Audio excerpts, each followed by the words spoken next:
Hello, everyone. Welcome to the virtual public meeting for the I-95 Stamford Planning and Environment Linkages Study. We'll get started at 12 p.m. in just a few minutes.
Hello, everyone, and welcome to the virtual public meeting for the I-95 Stamford Planning and Environment Linkages Study, also called a PEL study. My name is Marcy Miller, and I'll serve as the facilitator for today's meeting.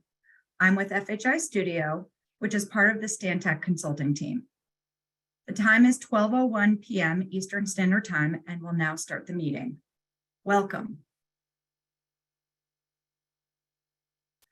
Before we get into the meeting format and logistics, please know that we have Spanish interpreters at this meeting. I will ask them to introduce themselves now, and they will provide instructions to join their room and hear the translated version of the presentation and discussion. Sonia, Lizette? Sí, buenas tardes. Esta es la intérprete español, Sonia Román. Ahora se va a presentar mi colega, Lisette Olivares. Hola, buenos días. Habla Lisette Olivares. También soy una de sus intérpretes de español. Por favor, estén atentos a las instrucciones que van a ser ofrecidas en la pantalla. Va a haber un icono para seleccionar español, Spanish. Tendrá que usted apretar ese icono que parece un mapa de un globo mundial para poder seleccionar el español y para poder escuchar todo traducido al español en el canal. Gracias. Thank you. All right, I'm going to provide an overview of the format for our meeting this afternoon. This meeting is being recorded.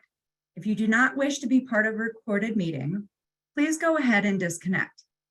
The recording and transcript will be posted to the project website. At this time, we have 20 people, are members of the public, participating in the meeting today. I'm going to suggest a few tips on how to best participate in the virtual meeting. I know many of you are familiar with Zoom, but I'll briefly review a few tips to help you navigate the meeting today. This is a Zoom webinar as opposed to a Zoom meeting. It is slightly different than some more informal Zoom meetings that you may have participated in. To preserve bandwidth and have a smoother virtual meeting experience, you may want to close other programs that are running on your computer. If you have any issues with Zoom during the meeting, we have a technical support person available to assist you. You can reach this person, Laura Peretti, by email at lparete@fhistudio.com. You can also use the chat feature if you need technical help with Zoom. If you are disconnected at any point during this meeting or are having bandwidth issues with your internet, there is an option to telephone into the meeting. You can use the toll-free number on your screen to access the meeting if you are disconnected, or joining via phone is simply a better option for you. That number is 312-626-6799. If you telephone in, you will need to enter the meeting ID, which is 830-4192-4245. The passcode is 959479. Lastly, Zoom is generating closed captions for this meeting that should be showing up at the bottom of your screen. If you are seeing them and want to turn them off, or if you are not seeing them and want to turn them on, please do so by clicking the button in your Zoom toolbar that says CC.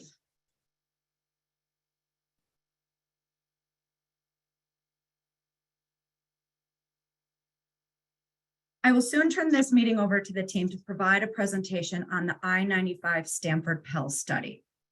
After that, we will turn to the discussion session when you, the members of the public, will have the opportunity to share your comments.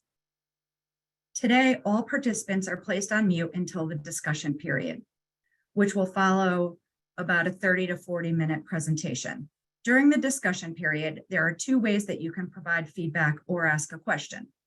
The first is through raising your hand to speak aloud to the study team and all participants. We will also accept and respond to your written questions during the discussion period. We will alternate attendee participation between the raised hand speaking method and the Q&A written methods. Our goal is to get feedback from everyone today. As a reminder, this meeting is being recorded. After the presentation, at the beginning of the discussion period, we'll invite anyone here to share a comment. You can indicate that you would like to share a comment by raising your hand. You will be identified with a yellow hand towards the top of the participant list. This means that you are requesting to speak. If you are not seeing the raise hand in your Zoom toolbar, you may need to click on the participant button in your Zoom toolbar. The button will show up at the bottom of the window in the participants pane. Please turn on this function so that you can see when your turn is coming up. If you call in by phone, you can press *9 to raise your hand and we will be able to call on you.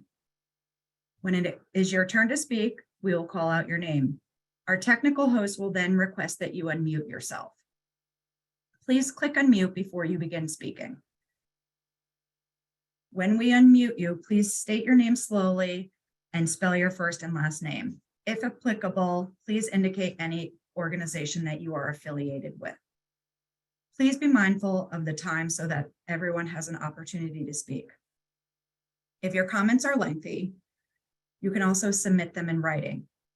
We'll identify ways to do this later in the presentation. We also ask that you limit your comments to 5 minutes.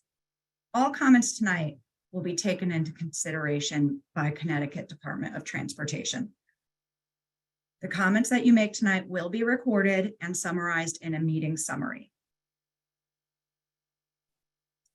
We will also take written questions throughout the meeting. Staff will provide answers to your submitted questions towards the end of the meeting. Please submit your questions in the Q&A Zoom button, not in the chat button.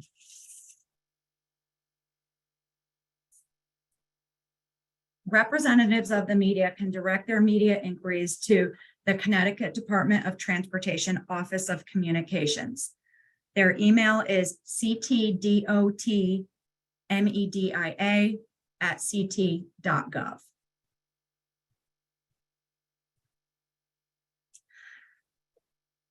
No person shall, on the basis of race, color, or national origin, be excluded from participation or subject to discrimination in the development of this project. The Connecticut Department of Transportation has more information on this policy in their civil rights flyer, which can be accessed at https://bit.ly/ctdot civil rights.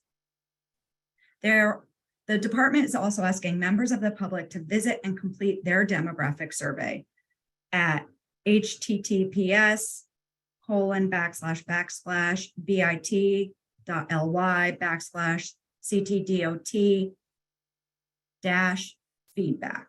We are adding these links to the chat feature in Zoom now. I will now turn it over to Jonathan Dean from the department to welcome you. Thank you, Marcy. Again, my name is John Dean. I'm the project manager on the study in the Connecticut DOT Major Highways Unit. I'm going to introduce our study team real quick. Mike Calabrese is the Division Chief of Highway Design. Neil Patel is the principal engineer of the Major Highways Unit. Joe Belrose is the project engineer working on this study.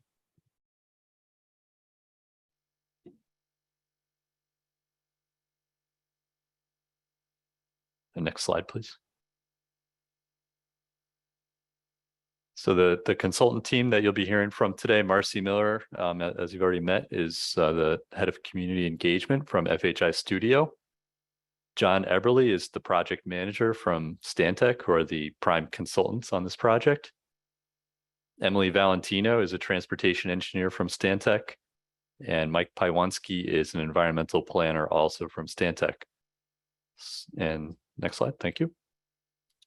Real quickly, the agenda that we're going to be following this afternoon. This is the welcome and introduction now. Then we'll be getting into an overview of our study, and then the existing conditions that we have found so far in the early parts of our study. And then we'll get into the study schedule and the next steps that we'll be undertaking. And then finally, we'll have a period of Q&A, or you can leave comments at the end. So with that, I will turn it over to John Eberly. Thanks, John. So what I want to cover before I turn it over to some of our folks is the where and the what we're doing. But I'm going to start with the where. So as everyone knows, obviously, this is one of the most congested corridors in the state. Our study is basically focusing on interchange exit 7 to exit 9 generally. And we actually are starting to head over to exit 6 to pick up some additional area. And the focus is on the main line. I'm going to talk a little bit about local road networks because that's just as important. But the other aspect of the study is the I-95 bridge over Myrtle Avenue and Metro North Railroad. And that's actually the impetus of the study. That bridge is coming to the end of its useful life. And the department decided that while we're looking at alternatives to replace that bridge, extend the study out so that we can really try to take a look at the corridor as a whole. And as part of that, we are actually not just focused on the main line, but we're also looking north and south of the main line into local road networks, because the local road network improvements are going to play a role in the overall review and solution, hopefully, of the congestion and safety operations in this area. Just some quick facts. What everyone already knows about Stamford is that it carries lots of traffic through the area. Some 200,000 vehicles make their way from and to I-95 through the ramps and carry through. So that's a lot of traffic. A lot of that is on interchanges 7 and 8, and anyone who's traveled in the area knows that. So 7 and 8 have very high volume ramps, and it's going to be a focus on the study and what we're looking to do out here. And as everyone knows, I-95 kind of splits the downtown and southern areas and neighborhoods, but they're interconnected in many ways. Motorists, bus, rail, obviously. Pedestrians and cyclists are key, and that's going to be part of the study as well. So we're not just looking at motorized traffic, but bike and ped as well. So one of the things that we're trying to do here is to develop a vision for the I-95 corridor between exit 7 and 9. And we're hoping that vision will address, obviously, the replacement of the I-95 bridge over Metro North Railroad and Myrtle Avenue, but also at the same time improve safety, operations, mobility in the corridor, and on the surrounding local network. And that's going to be important. You're going to be hearing a lot about that, not only today, but as we go forward. The goals of the project are going to include improved connectivity and livability within the corridor, enhanced social equity and economic vitality. While we're doing that, we're looking to minimize impacts to both the natural and built environments. So that's key. So what is a PEL study? It's probably very foreign to folks if you haven't done any homework on it. It is a planning and environment linkages study.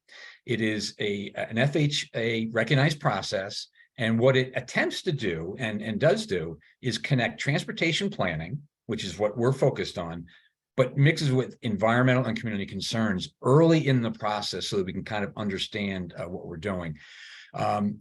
There is more information if you want a detailed look at what the PEL study represents, and there's some links there, and this will be up on the website. Marcy will talk a little bit about that later, but you'll have an opportunity to go in and look at videos and whatnot to get a better picture.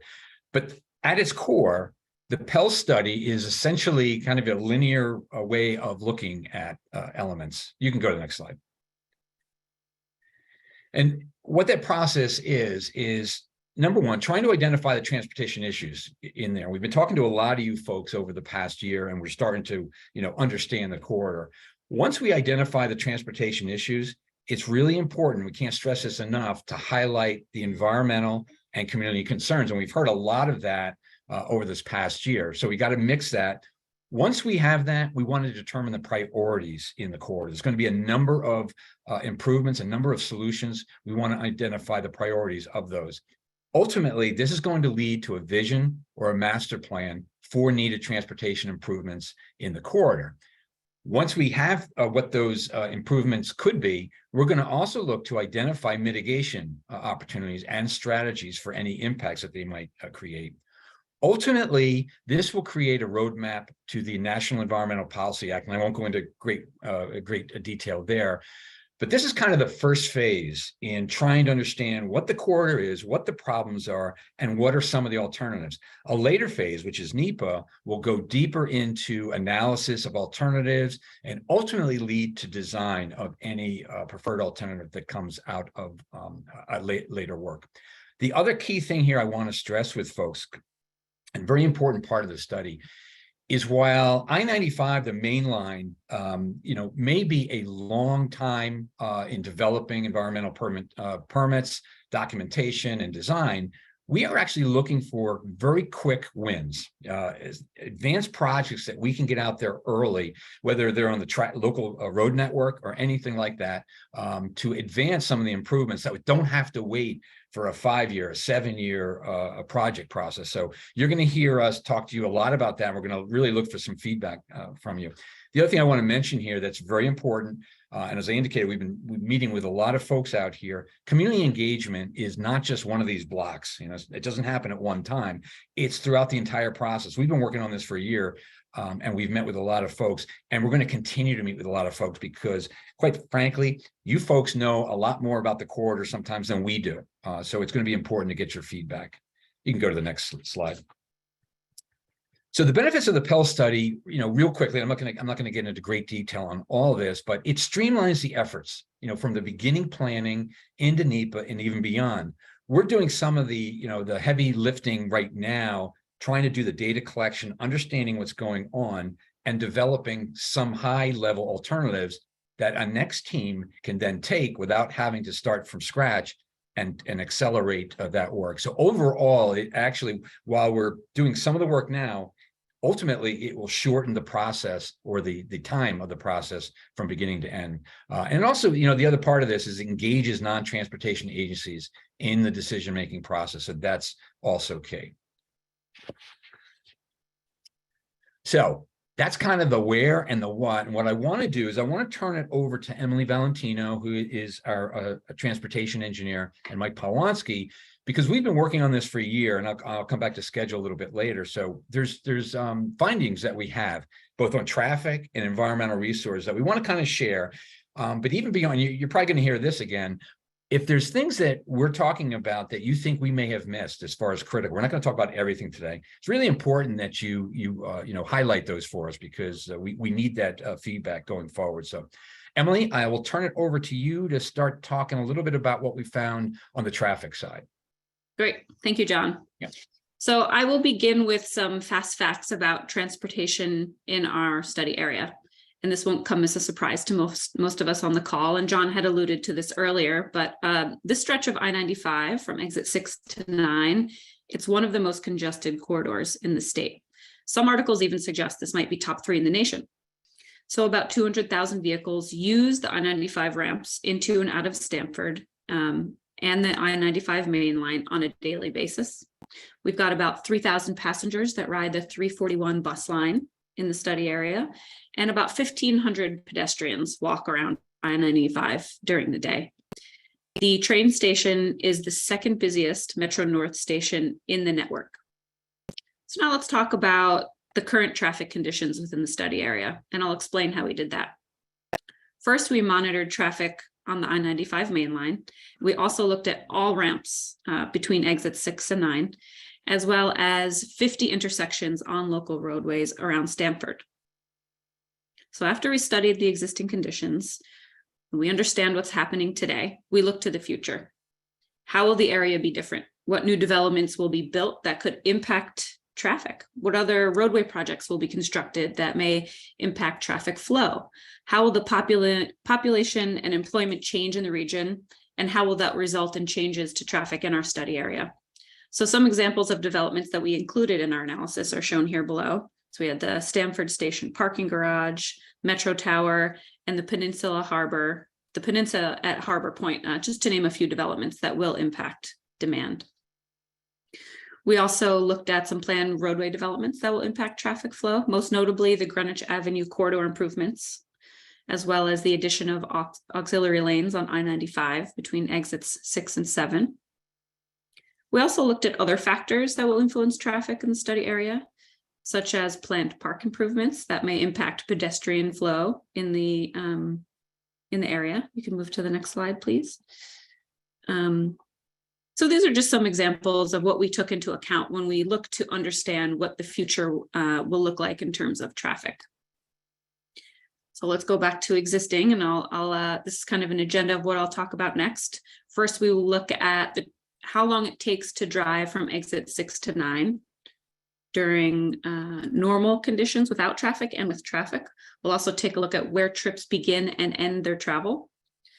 Then we'll look at the conditions of traffic, both on I-95 and on the local streets, and a little bit about the crash history in the area. Travel time, when there is not congestion, traveling from exit 6 to 9 in both directions for about 3 miles, it takes 4 minutes when there's no traffic. However, when there is traffic in the southbound in the morning, that jumps up to 16 minutes from exits 9 to 6. In the northbound, in the PM rush hour, from exit 6 to 9, that takes about 10 minutes. There is an increase of travel time during congestion.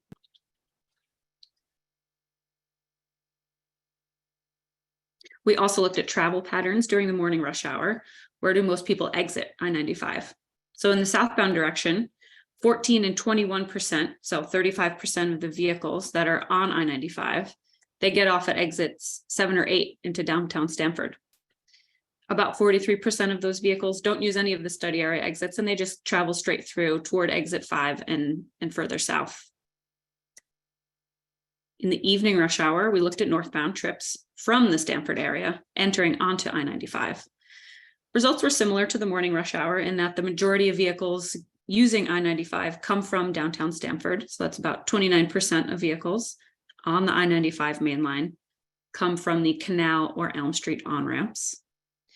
And again, about half of the traffic on 95 doesn't use our study area ramps at all. They just drive straight through on the main line. Next, we ranked the quality of traffic conditions on I-95 based on performance. So in the image below, you'll see a depiction of the grading level of service, or what we call LOS, A through F. So level of service A and B, those are the best qualities of service. Traffic is free flow. That would be the 4 minutes of travel time that I talked about a few slides ago. There are no delays in LOS A or B. In LOS C or D, still acceptable levels of service. There are some restrictions to travel speed, but delays are minimal and they're considered acceptable. In level of service E or F, this would be considered failing or deficient travel conditions. So the speeds decline significantly and delays are significant. So what does that look like on our main line on I-95? So we studied level of service. Just to back up, we studied both weekday and weekend peak hours. The analysis showed that weekday conditions are worse than weekend. So today I'll only talk about weekday results. So in the morning, in the southbound direction, the majority of I-95 in our study area operates below an acceptable level of service. So that was level of service E or F, which I just described in the previous slide. This is caused by the heavy ramp merges onto the main line, as well as downstream traffic that is limiting the flow to travel southbound. When we looked at northbound, the evening rush hour operates slightly better than the morning, with pockets of acceptable and then unacceptable levels of service going in the northbound direction in the PM peak. We also studied level of service on those 50 intersections on the local roads. So we found that 3 intersections operate below an acceptable range, 3 of the 50. That's not to say there aren't individual movements of the other intersections that might operate below an acceptable level, so perhaps a right turn lane. This, what we're showing here, is just the overall intersection. So as I mentioned, 3 of 50 operate below an acceptable level, and those are North State Street at Washington Boulevard, Elm Street at Tresser, and East Main Street at Glenbrook Road. Then we looked at the PM rush hour in the evening. 2 of the 50 signalized intersections operate below that acceptable range, and that's at South State Street and Canal, and at Elm Street and Tresser. And you can see the red dots on this image on the right to show the locations of those 2 intersections. Now we will get into the crashes. We studied 5 years worth of crash data from 2016 to 2021. And we found what you see on the map here is a heat map. So the more red indicates more crashes. And we call that heat map. And crash clusters occur. So you'll see the red kind of blurbs. They occur on curves usually and at ramp merges. So you'll notice segment 5 there in the middle doesn't have many crash clusters. It doesn't have any red in it. So that could be because it's a straightaway and it doesn't have any ramp merges.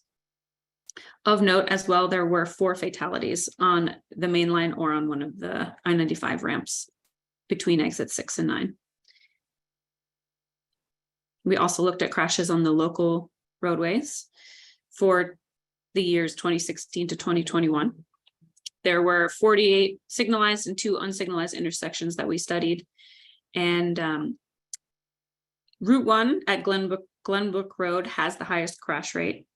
And we also saw clusters, as you can see on the map, along Route 1 and at Atlantic Street. Again, there were 4 fatalities on the local roads within the 5-year study period, 3 of which were along Route 1. I will now hand it over to Mike, who's going to talk about environmental resources. Thank you, Emily. In addition to the traffic analysis that Emily just described, during the initial phase of the study, we documented a real wide variety of social and natural environmental resources in the study area, including, for example, parks and recreation areas, wetlands, floodplain, rare species, hazardous materials sites, and everything, all the other resources listed in this slide. Today, we'd like to review our findings of a few of what we thought were the key environmental issues in the project area. But please, we know that you are the local experts, so let us know if there are other environmental resource issues that you think are important to our study. Next, please. I'd like to start with pedestrian, bicycle, and transit facilities. In addition to vehicle travel in the study area, we also found really high levels of non-vehicular travel as people moved around the study area as pedestrians, bicyclists, and people using transit, including buses, Metro North Rail, and Amtrak. And the bus travel in particular is enabled by a really extensive bus route system in the study area, as you can see on the route map on the left side of the screen. We've also found that most roads have sidewalks, but some are in poor condition. And at many intersections, the sidewalks lack access ramps and crosswalks. So overall, it's important to understand all the ways people travel in this area as we can continue to consider transportation improvements. The study area passes through a number of environmental justice neighborhoods, which are areas having higher levels of low income and minority residents. And looking to the figure here, the orange and the gray are environmental justice neighborhoods sort of based on the US Census, and virtually the whole study area is in one of these neighborhoods. Overall, the city of Stamford has 36% minority population, but in the study area, it's a little different. 53% of the city area has greater minority population than the city average. 100% has a lower average household income than the city average. And up to 40% of residents live in households with limited English speaking, or live in limited English speaking households. So this is very important information to understand as we continue our public engagement process during the study. Next, please. Historic resources. This study area has a rich inventory of historic buildings and historic districts. A few examples of these really great historic buildings in this area include the old main post office on Atlantic Ave. This is the photo on the left, which is just a really beautiful building. The Pike House on Fairfield Ave, which is over 150 years old. And the Church of the Holy Name on Washington Boulevard. So again, it's important to identify and protect these historic resources because they're such an important part of the study area. And finally, highway noise. You know, Emily described the really high levels of traffic that pass through this area, and with all this traffic comes the noise associated with it. And in the initial part of the study, we identified noise affected neighborhood. And those are those areas indicated in yellow on this slide. And as we continue with the study, we'll continue to identify noise affected areas that may come about as a result of any modifications to the highway. And building on that, noise mitigation will be evaluated in a future NEPA study to reduce noise levels for residents who live adjacent to the highway. You can see that's generally noise barrier walls, as can be seen in other areas along the highway, in other areas within the study area. And next, I will pass it on back to John, who will review the study schedule. Thanks, Mike. So we've looked at where, we've looked at what. Now I just want to kind of touch very quickly on when. We've been working on this study over the past year. Just about a year ago, we started to ramp up. We've looked at relevant studies in the corridor. We've met with a lot of folks to try to understand the corridor, and we've done our data collection and technical analysis that, you know, obviously Emily has shared. We're about to turn our attention to starting to identify the actual needs of the corridor and the resources. We'll develop some alternative developments and concept designs as we go forward. And we'll be coming back to you folks even before we get too far into that to try to get some feedback. But as we go through there, you'll be seeing a lot of engagement on those. Ultimately, we will look at the various alternates that we come up with. And we'll do an impact assessment. And this will be a fairly high level to screen out alternates that just are not reasonable or have too many impacts or whatnot.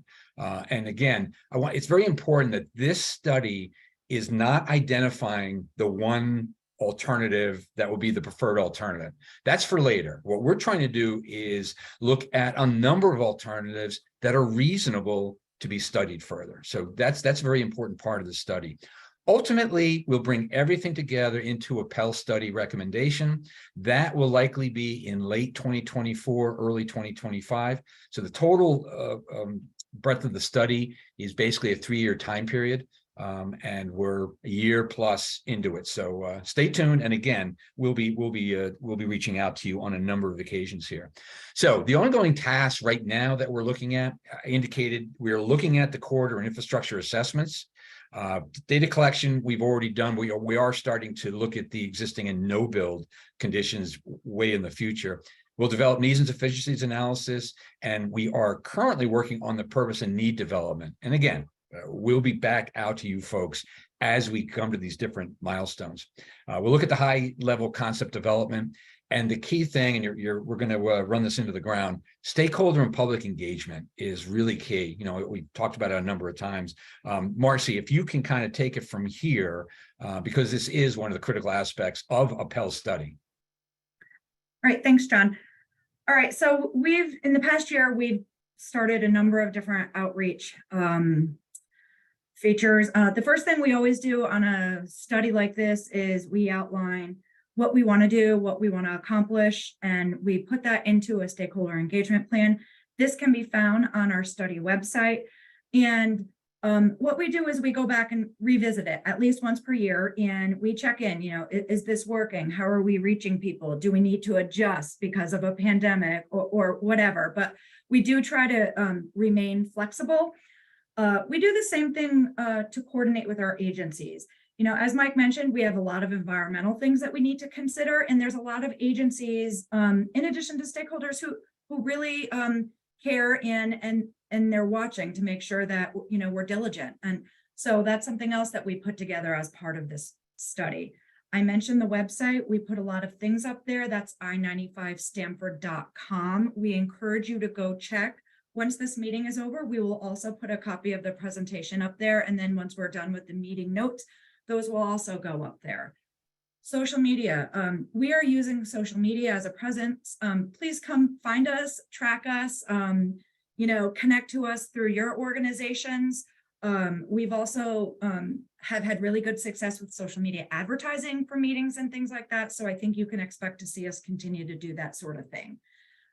Any comments that come in, we're tracking people who care and who talk to us, and you can all expect a response. We've done so far about a dozen stakeholder meetings. We will continue to do them probably throughout much of the project. And these include different agencies such as CT Transit, Metro North, as well as neighborhood groups. You know, our neighborhoods in this area, you know, they're pretty organized, and if you want to talk to us, we will come to you. So please reach out. And then finally, so far we've done about 2 fact sheets, and we will continue to do more to keep you up to date on the latest and greatest in the project throughout the entire study. There are ways to stay involved. I mentioned the social media. These are how you access. We also have a hotline that has English and Spanish speakers. So that's 203-993-6529. It's also on our website. You can also submit comments through the website. We're going to have future meetings. This is one of many. And then finally, you heard from Jonathan Dean early on, and you will again in a few more moments. And he is our project manager at the department. His email is jonathan.dean, and that's JONATHAN.dean, DEAN @ct.gov. So you're always welcome to email him with questions or comments. As far as our immediate next steps, I want to talk a little bit about what we're going to embark upon. So Emily mentioned and Mike mentioned that we are doing a lot of homework on the existing conditions in the corridor, and we're going to package that up into a report that will be reviewed by the department, and it ultimately will be posted online. So we're in the process of working on that. John mentioned the vision and goals. This is something that we work with our stakeholders on, and you're welcome to provide feedback. You know, what John said earlier, does that make sense to you? Do we want to accomplish those things that he suggested? And then we get into how can we fix some of these problems? This is what we call our alternatives analysis. We'll move into that. And then finally, my role in the project is outreach, and we're going to continue that through the very end. And one of the big things that we will start up in the next 6 months or so is a project advisory committee. And this is where we have representatives of our, you know, many key stakeholders, our neighborhoods, our agencies, where they come together and help us guide the process. And they do provide input throughout. We'll do more public meetings. We'll be out in the community this summer when it warms up a little bit and we don't have 7 inches of snow on the ground, for pop-up events where we'll table and ask lots of questions. And finally, we will continue with media outreach. I'd be curious to hear how people heard about the meeting today, because we did do quite a bit of outreach through social, the buses, and things like that. So you can expect to hear from us, and we always welcome your suggestions on how to make that better. And then finally, I want to momentarily turn it back over to John Dean, who will facilitate our discussion. And again, for anyone new, I do see a few new people that have jumped on the call since we started. So I will give a quick review on how you can participate today. There are two ways that you can provide feedback or ask a question. The first is through raising your hand in the Zoom feature, and I already see people are starting to do that, so thank you. And the other is that if you raise your hand, you'll speak aloud to the team as well as everyone here. And then we will also accept questions and comments through the Q&A button in your Zoom toolbar. A little more on the verbal comments. When John invites people to share a comment, you can indicate that by raising your hand. I now see two raised. Those hands that for people that want to speak are identified as yellow.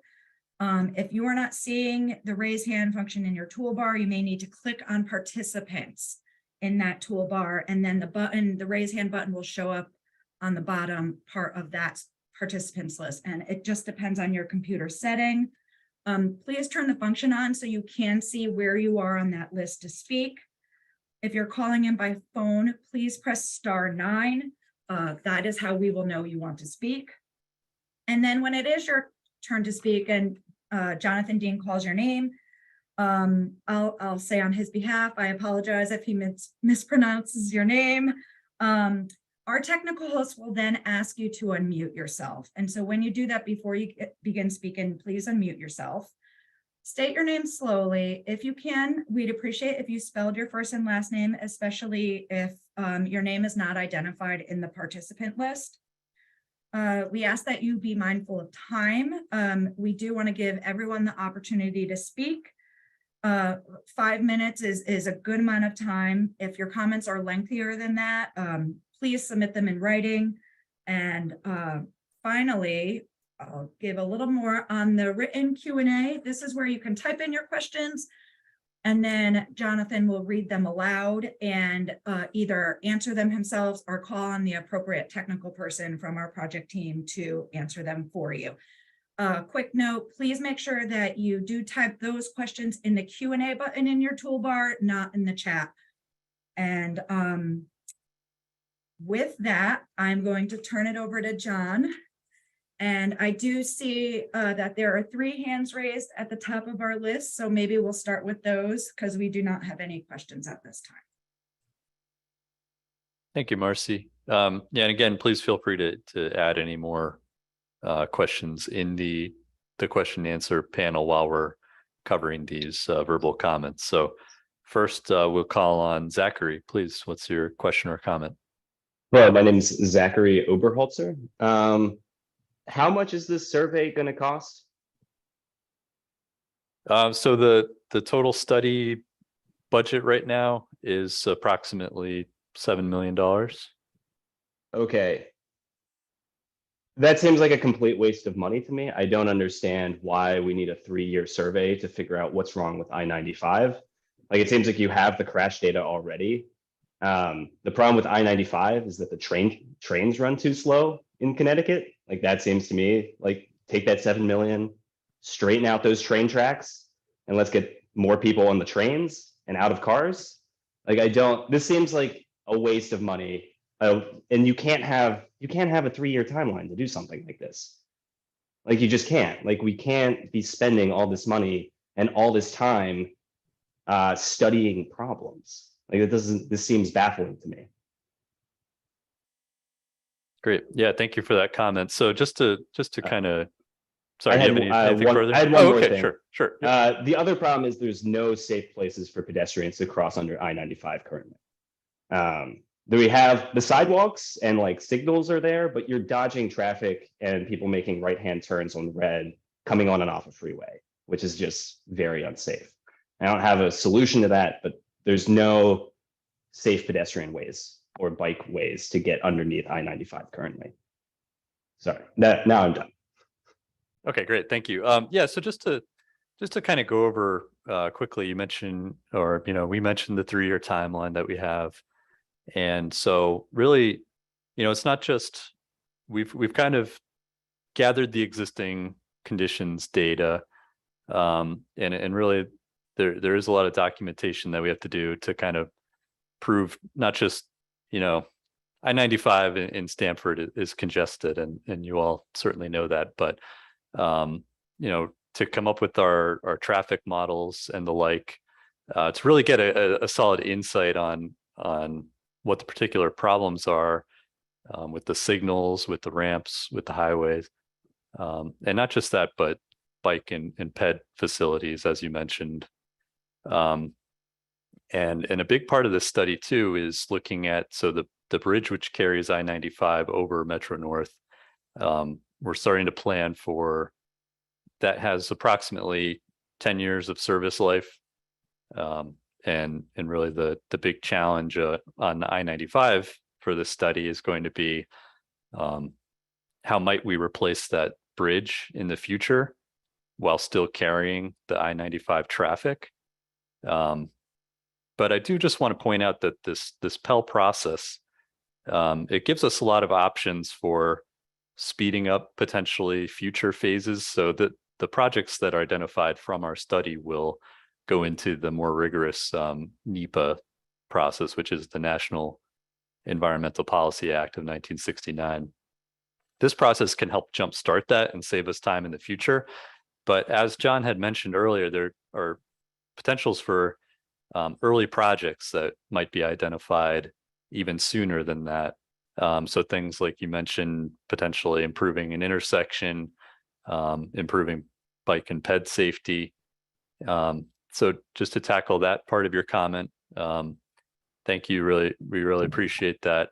We did go on a field walk with People Friendly Stamford, which is a bike and ped advocacy group in Stamford, and really gave us an appreciation for some of the challenges that are faced by folks that are walking and biking and running. And certainly those areas under the rail line are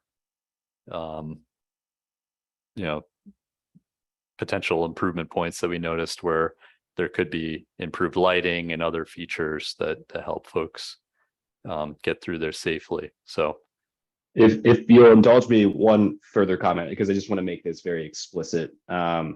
If you spend there's a limited pool of money. If you spend $7 million studying problems, that's less money that you have to go fix those problems. And I think it's important to just be very cognizant of that fact. The US tends to get less bang for its buck on infrastructure spending, exactly partially because of this problem. Great, thanks for that comment. Okay, so now we will move on to Angelo. Please, you have the floor. Hi, so thank you for having this meeting. My name is Angelo. I'm actually a member of People Friendly Stamford. I live just outside of the study area. I work in the study area. I also travel there for all sorts of things, whether it be recreation or whatnot. And I do primarily walk. I also take transit. I don't have a car, so obviously pedestrian and transit issues are very important to me. I know that the study is examining all options for alternatives, I think it was pitched as. And I just wanted to preemptively advise against any widening of any roads in the area, including the I-95. The area already is an interstate highway bordered by North State Street, South State Street, the Urban Transitway, Route 1. There's a lot of high speed, high capacity roads running parallel through the study area. And it seems that having all of these mini highways of sorts just running through the area hasn't worked if it hasn't fixed the car traffic. I think that it plays into a broader issue of kind of induced demand for this. We see that other cities throughout the country, like LA and Houston and Dallas, have built freeway upon freeway upon freeway, and it hasn't solved traffic. Instead, they're some of the most congested cities in the country. So I wanted to just preemptively say, advise against any road widening in the area, especially given that this could only, there's only a 6 to 12-minute difference in traffic through this area. I think it was identified earlier, 4 minutes versus 12 minutes or something. Obviously, there's a lot of environmental impact of trying to induce more demand for driving by widening roads. It would increase noise pollution, it would increase air pollution, it would widen the tear in Stamford's urban fabric. You basically have to traverse an area, a couple of city blocks to walk from downtown to the south end. And it's kind of dangerous, it's very dingy, it's not well lit. And anything that would further widen it would be just kind of a step backwards. I appreciate the accident data you showed, because there obviously is a high accident rate along adjacent roads. I personally experienced that when I try to cross Greenwich Avenue, where the off-ramp or the northbound off-ramp on exit 7 is. There are cars that will speed very, very fast. And obviously that leads to a lot of crashes, and it leads to me being, very concerned about walking along the road, trying to cross the road. And as you mentioned, there are thousands of pedestrians, there's thousands of bus riders. It's a very busy rail corridor. So there's a lot of people obviously at risk for all of these adversities. And I wanted to say that those alternative methods of transportation are probably the most viable solutions to this. I think Zach said that there are a lot of people who take the train along this area, and obviously improving service along that would be great. But I also wanted to emphasize that I think the data you presented today demonstrates that I-95 isn't just a throughway. I think 57% of people are getting off in Stamford in the morning data that you presented, and 52% of people are getting on I-95 from Stamford in the evening data you presented. So that means that really one of the best kind of alternatives would be improving intercity connection from Stamford northbound to southbound. We already have a bus system, but obviously any upgrades to that would go a long way. I think you mentioned that the bus from Stamford to Norwalk is perhaps the busiest in the city, and that thousands of people use it. So that could be a quick win that I think that the project people said they want to achieve. There's a lot of highway-like roads conducive to high speeds in the area, as you mentioned, whether it be Tresor Boulevard, Washington Boulevard, Atlantic Street, and improving any pedestrian or cycling safety along those roads, I think would be another quick win. I don't know, due to the parameters of the study, if they can be achieved before 2024 or 2025, but that would be great. As you may have heard, there was a double pedestrian fatality along Washington Boulevard very recently, and it definitely grabbed a lot of people's attention throughout the city. I think we're all horrified by the fact that someone was driving 90 miles an hour down one of these roads, a state-controlled road, and the city can't do anything about it. So if this is a project that the state DOT is working on, I'd call on them to prioritize making state roads that run through the study area much safer. A lot of these surrounding intersections, as you mentioned, operate at adequate traffic levels, I think 47 out of 50 or 48 out of 50 intersections. So I don't think that there's any need to try to expand them or widen them. But one thing that I don't think this study area has and could also serve as a quick win is protected bike lanes. I think that would be great too. I want to be cognizant of time, so I think I'll leave my comments at that, but thank you for having this meeting, and thank you for giving the opportunity for me to comment. Thank you, Angelo. Yeah, thank you for joining us this afternoon. And yeah, so I won't be able to address every comment that you made, and certainly if you have more, please feel free to submit them in writing. But we will be going back out to the public as we do develop our alternatives, and as we mentioned, this will be public input will be weighed at each step of our study. So no decisions at this time have been made as to how the congestion on 95 will be handled, or we're certainly looking at alternative means of improving the operations, not just widening, but things such as adding auxiliary lanes between exits, or trying to consolidate some of the number of ramps that we have. And again, I do want to stress that that bridge over Metro North is an important part of this study, and as is safety on the main lines, and certainly on the local streets in our study area, and for vehicles and for all other users. Yeah, John, if I just jump on that, because there was a lot there, Angela, good points. And as John just indicated, it's not, strictly a mainline improvement plan that's coming up with.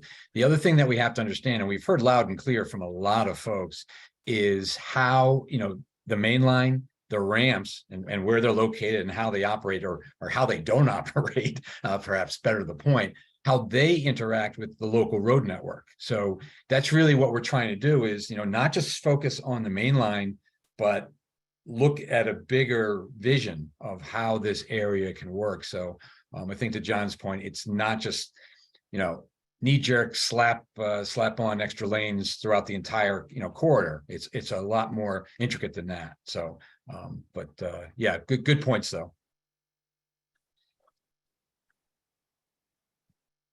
Okay, thank you. So next up, we have a phone caller, 203-274-5743.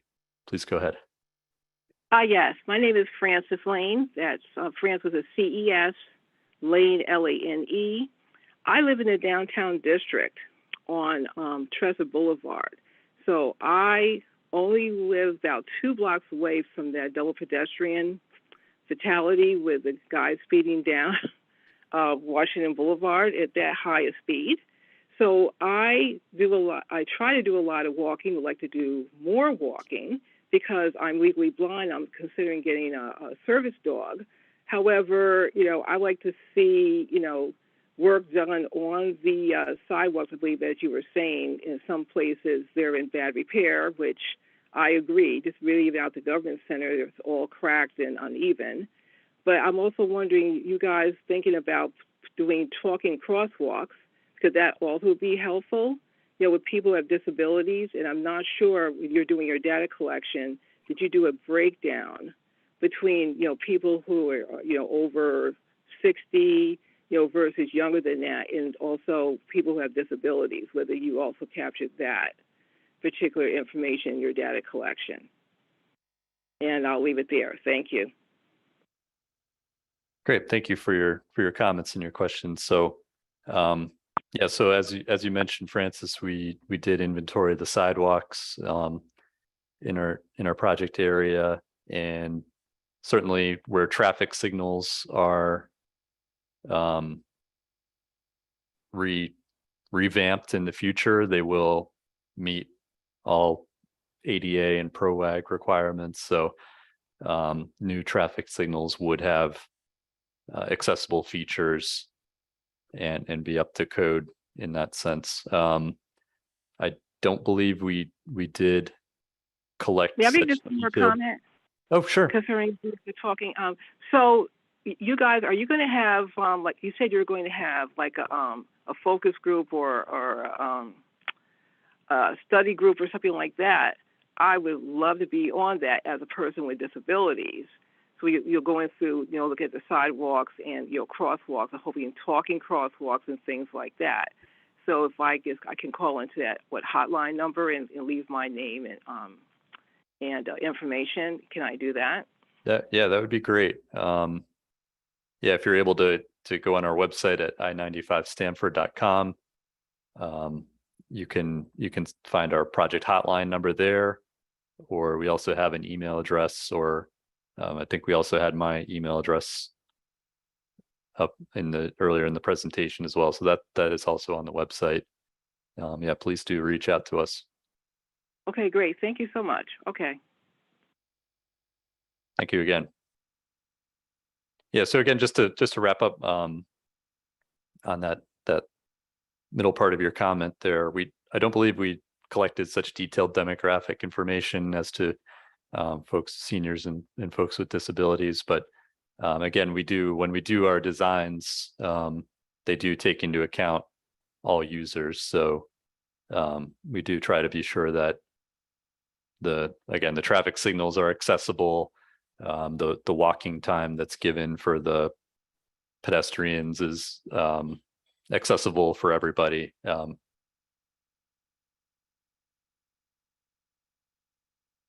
Okay, so next up in our call-in comments is Ali, I believe.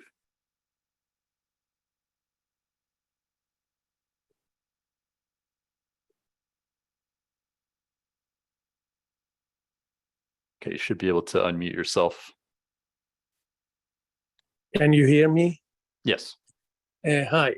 My question is that if there is any coordination with New York State, if there is any projects on the other side of the border in New York State long-range plan or even transportation improvement program that might impact I-95 corridor. Great. Yeah, thank you. We haven't coordinated with New York State yet. We are aware they did just complete a big project down at the 287 interchange. So we'll be sure to incorporate any effects from that as we need to. But yeah, certainly we want to be cognizant of all of the planned improvements in the region. I think, John, it's also important to point out that, we're not doing this study in a complete vacuum. There's other, studies going on in Greenwich or whatever. So, and we're coordinating between the two projects. So there is coordination going on.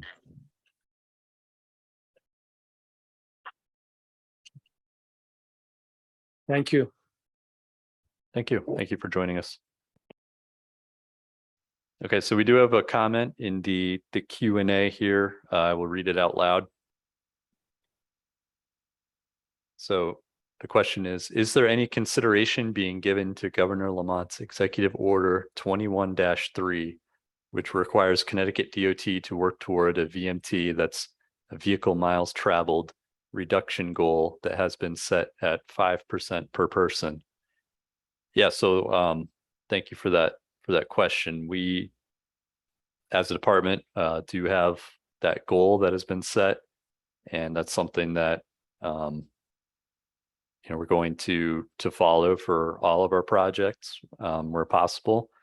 So I think in this area, there's definitely the potential for transit improvements, bike pedestrian improvements to help it folks make a switch from driving into downtown to using some other mode of travel. So I think in this area we have some unique opportunities, given that Metro North is so heavily used, and certainly the other modes of transportation. Yeah, John, and I'll just add Neil Patel, DOT, just to add to that. I think that's something that we heard as John Eberly mentioned, in terms of the pedestrian access, and if we can improve the ped and bike access to the Stamford Transportation Center, I mean, that in itself, increase in transit access is going to help us achieve that goal, as you had mentioned, and trying to change that behavior in terms of trying to get more folks to utilize transit. And yeah, we're lucky we have that component here in Stamford, because it is adjacent right to 95 and the local road network here. I think looking at some of these, complete streets, if it's possible, and some of those adjacent roadway network is something that we'll look at. I think one of the other attendees mentioned that in terms of dedicated bike lanes, where it can be incorporated. Those are all the things that are going to go into this study in terms of how we can achieve some of those goals. And I think, you know, one of the things that this process, I know one of the other gentlemen talked about, why does it take so long? Why are we spending this money? Again, this part of the process with the outreach, we're doing it ahead of the NEPA phase, which is very, you know, we have to follow those federal regulations in order to dollars and to get to construction. So again, this part of the phase here with the process that we're using in this PEL study will help us shorten the time frame for that next phase, which is that NEPA study, then in-depth environmental study. Thanks. Thank you, Neil. Are there any more questions or comments? Please feel free to raise your hand or type into the Q&A.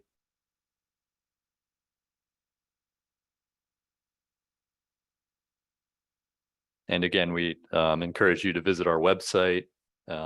Feel free to email us or give us a call if you think of something that comes to you later on. This certainly won't be the last time we're going to be accepting feedback.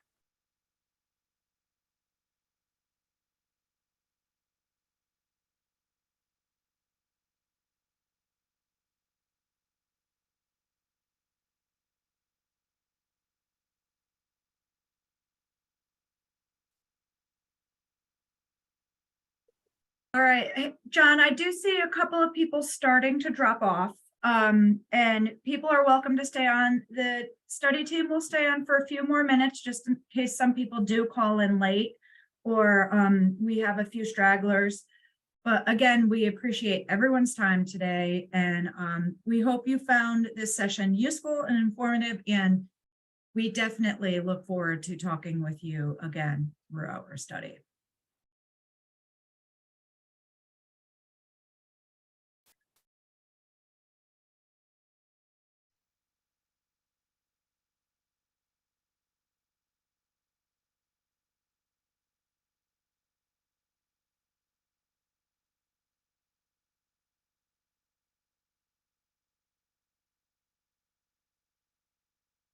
Thank you again, everybody, on behalf of the department and the study team for joining us this afternoon.